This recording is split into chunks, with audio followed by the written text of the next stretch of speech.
জয়লাভের জন্য আপনি যুদ্ধে বিজয়ী হতে পারবেন এমন একটি প্রয়োগ আজকে যে বলবো এই প্রয়োগটি নিয়ে এসেছি আপনাদের সম্মুখে। যুদ্ধে আপনি কেমনভাবে জয়ী হতে পারবেন বা এই যে যে কোনো খেলাধুলা বলতে পারেন, কবাডি বলুন বা যে কোনো খেলা, অনেক রকম খেলাধুলা থাকে। সেই খেলায় আপনি জয়ী হতে পারবেন এবং যুদ্ধে জয়ী হতে পারবেন সেরকম শক্তিশালী প্রয়োগ আজকের প্রয়োগটি নিয়ে এসেছি। দেখুন, আপনারা অনেক সময় অনেক রকম কমেন্ট করে থাকেন। আর মনে হয় না যে আপনার কমেন্ট আমি রিপ্লাই করতে পারছি বা পারছি না কি না জানি না। আপনাদের কি মনে হয়? কারণ আমি ভিডিওর অ্যানালিটিক্সে যখন গিয়ে চেক করলাম তখন আমি বুঝতে পারলাম যে আমার চাহতের কেউ এমন লোকজন নাই যারা যে মন্ত্র শিখবে বা কিছু শিখে কিছু করবে। শুধু খালি জানতে চায় আর জানার পরে এগুলোকে গোপন রাখতে চায়।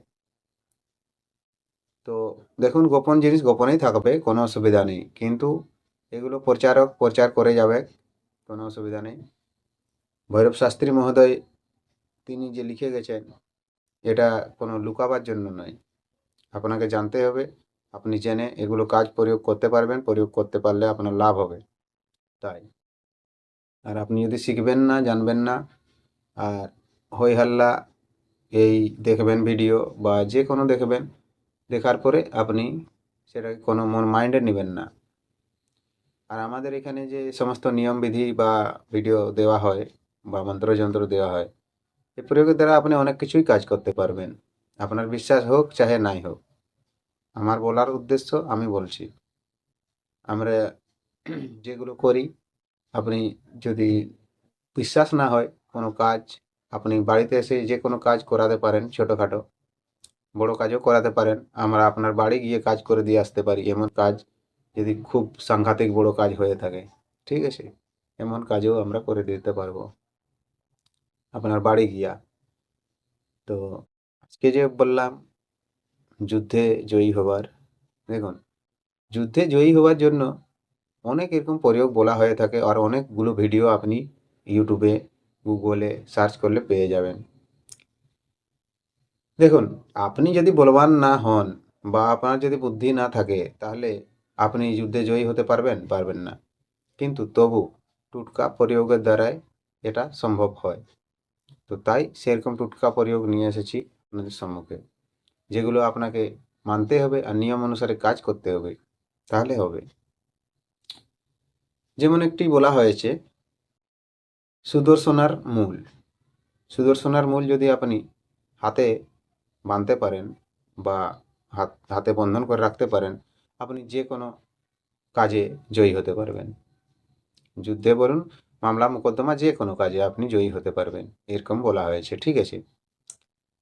আর যেমন বলা হয়েছে আরদা নক্ষত্র, আরদা নক্ষত্রে বট গাছের মূল। বট গাছের মূল যদি আপনি আপনার বাহুতে ধারণ করতে পারেন, তাও আপনি যে কোনো কাজে সর্ব কাজে জয়ী হতে পারবেন। এই দুটি প্রয়োগ আজকে বললাম, সুদর্শনার মূল অথবা বট গাছের মূল, আরদা নক্ষত্রে, এই দুইটি মূলের মধ্যে একটি যে কোনো নিয়ে আসবেন, আপনার বাহুতে ধারণ করবেন, আর আপনি যে কোনো কাজে অগ্রসর হবেন, মামলা মোকদ্দমা বা যে কোনো, যেমন বললাম যুদ্ধে জয়ী হতে পারবেন, সেরকম কাজে আপনি এগুলো নিয়ে এইটি আপনার যেমন সঙ্গে থাকে আপনার বাহুতে, দেখবেন আপনি যুদ্ধে জয়ী হতে পারবেন। তো বন্ধু, আজকের মতো এখানেই শেষ করব ভিডিও, কারণ আমাদের একটি প্রোগ্রাম আছে, আলাদা প্রোগ্রাম, ওই প্রোগ্রামে যাবার আছে। তো আশা করি ভিডিওটি ভালো লেগেছে আপনাকে।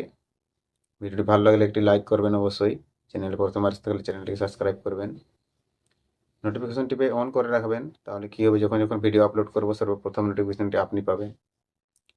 আর আপনার বন্ধুদেরকে শেয়ার করে দেবেন এই সমস্ত ভিডিও, যে বন্ধুর দরকার লাগবে, এগুলো কাজে লাগাতে পারবে, ঠিক আছে বন্ধু। এর আগে একটি যুদ্ধে জয়ী হওয়ার জন্য দেওয়া হয়েছিল, সেটা কত লোক করেছেন বা কত লোক সেই জিনিসটাকে মেনেছেন আমি জানি না।